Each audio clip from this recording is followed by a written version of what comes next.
très très nouveau. Au départ, j'ai pas compris, mais je vous ai suivi avec beaucoup d'attention et je tiens absolument à vous dire mon avis, mes félicitations. Voilà.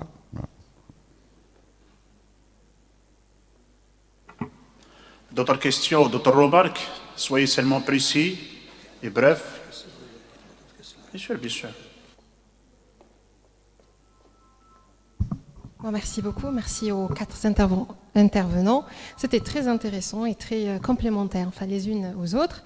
Je m'adresserai particulièrement à Madame par rapport au trash tag.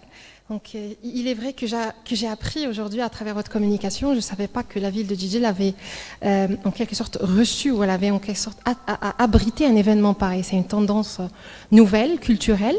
Moi, la question que je pose et que je me pose, comment est-ce que les pouvoirs publics sont un petit peu ont reçu en quelque sorte la nouvelle culture à Djidji, comment ils essaient un petit peu de communiquer avec ces jeunes et finalement ces jeunes ils essaient d'exprimer un besoin. Est-ce qu'il y a eu écho auprès des collectivités locales, des pouvoirs publics et comment ils ont reçu cette nouvelle tendance et les jeunes aussi ce qu'ils ont eu écho chez eux. Voilà, je vous remercie à tous. Allez-y, s'il y a des questions, des remarques. Allez-y, monsieur, oui.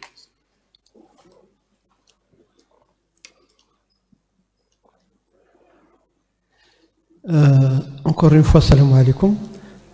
Comment peut-on définir le sens de la citoyenneté dans la forme d'habitat où il y a des habitants qui sont venus de différents horizons et la forme d'habitat où c'est destiné à un douar ou bien à une collectivité qui ont l'habitude de vivre ensemble.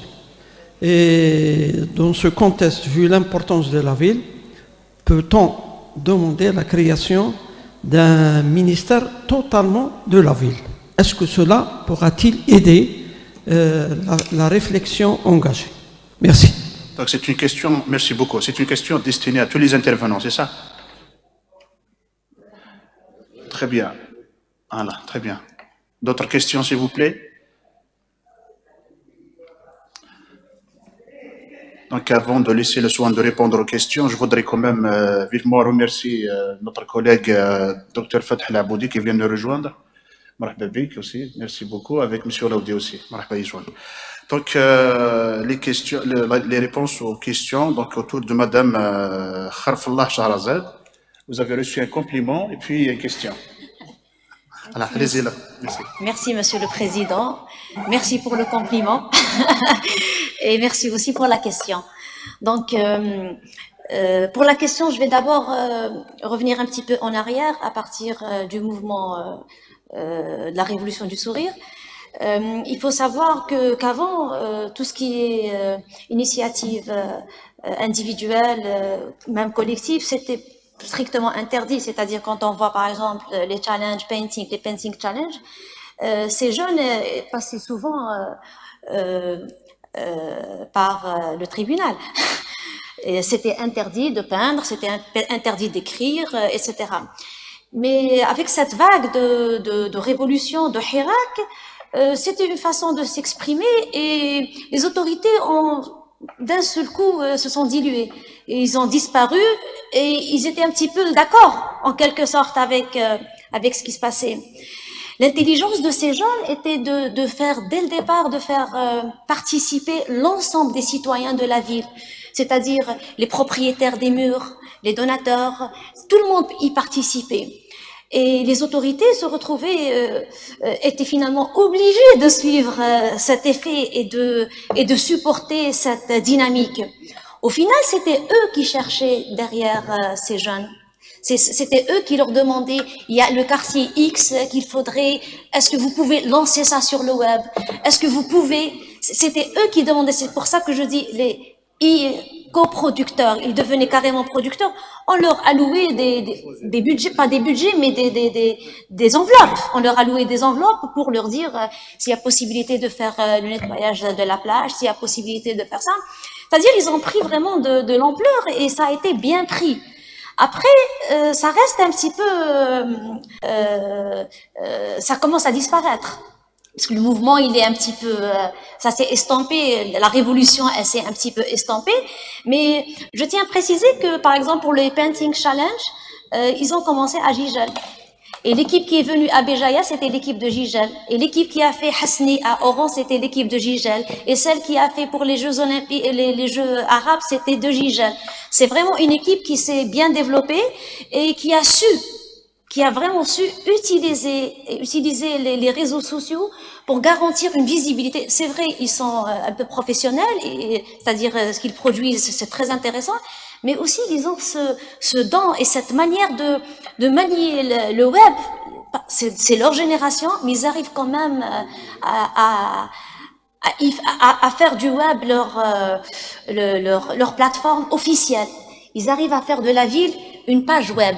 La ville est devenue page web avec comme coproducteurs des artistes, les jeunes, les moins jeunes aussi, mais sous la logique du Trash Talk Challenge ou autre. Voilà. Merci. Merci beaucoup, docteur Kharfallah. Pour la question qui a été posée par notre invité, M. Tela Mustafa, donc apparemment il y a deux parties de réponse. Il y a M. Amer qui a parlé sur la citoyenneté et M. Bonouni qui a parlé sur la ville, les transports, etc. Donc j'invite M. Amer pour répondre à une partie et après au tour de M. Bonouni. Merci, M. le Président. Donc la citoyenneté communément définie, telle que nous l'avons définie, donc c'est le fait de se mobiliser, de s'organiser, de prendre part comme ça des actions vis-à-vis des autorités.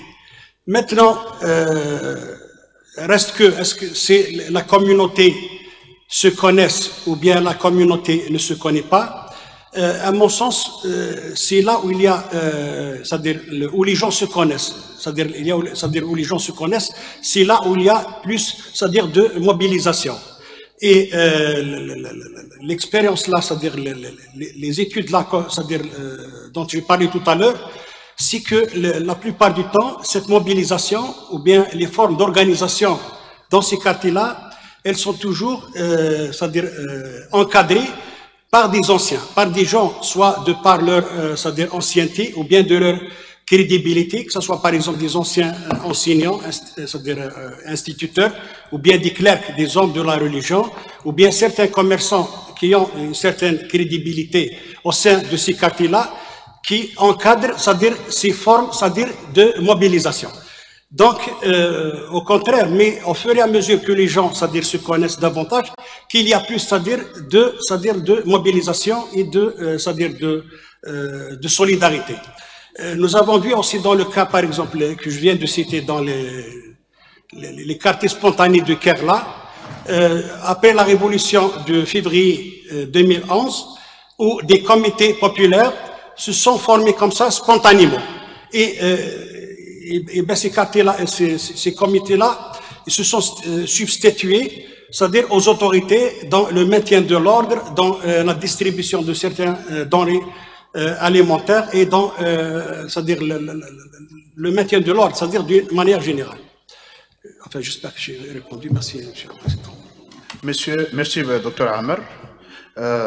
C'est surtout de M. Bonouni pour répondre à la deuxième partie. Merci, Monsieur le Président. Merci, Monsieur, pour votre question très pertinente. Donc, effectivement, nous adhérons parfaitement à la logique de créer un ministère chargé de la ville, que selon nous est une nécessité, vu la conjoncture actuelle. Comme vous le savez, les lois qui régissent la ville, c'est la loi numéro 0606 du 20 février 2006 portant la loi d'orientation sur la ville. Donc c'est la seule qui traite en quelque sorte les questions liées à la ville. À part ça, c'est actuellement pas notre ministère, c'est le ministère de l'Habitat, Urbanisme et de la Ville. Il y a aussi l'aménagement de territoire qui est en quelque sorte avec le ministère de l'Intérieur, au même ministère. Donc l'idéal pour nous, nous préconisons, nous souhaitons la création d'un ministère totalement chargé à la gestion de la ville, vu la conjoncture actuelle de notre pays, telle que la création de villes nouvelles et le nouveau découpage administratif. Donc, ça reste un souhait et nous le recommandons vivement. Merci. Merci, Dr Bounouni, pour la réponse. Maintenant, il est temps quand même de quitter les lieux et de laisser la place c'est-à-dire pour la clôture au comité d'organisation. Donc, je profite de l'occasion pour remercier mon collègue, mon associé, Dr Rabhi, qui est en sa qualité de rapporteur, ainsi que les intervenants qui ont quand même présenté des communications très pertinentes. Merci pour vos questions. Merci d'avoir participé dans l'enrichissement de ce débat, même que les questions sont un petit peu limitées. Donc, merci à vous de nous avoir supportés pour un moment. Et puis, on laisse maintenant le temps pour les organisateurs pour déclarer la fin des travaux. Donc, j'appelle professeur Beritima, directeur du labo, le président du colloque, monsieur Dr Zahir Haddouche, ainsi que madame la coordinatrice de cette manifestation, Dr Warid Manel. Merci à vous. Ah, j'ai oublié, pardon, le président du conseil scientifique de la manifestation, professeur Massi Kalana. Merci.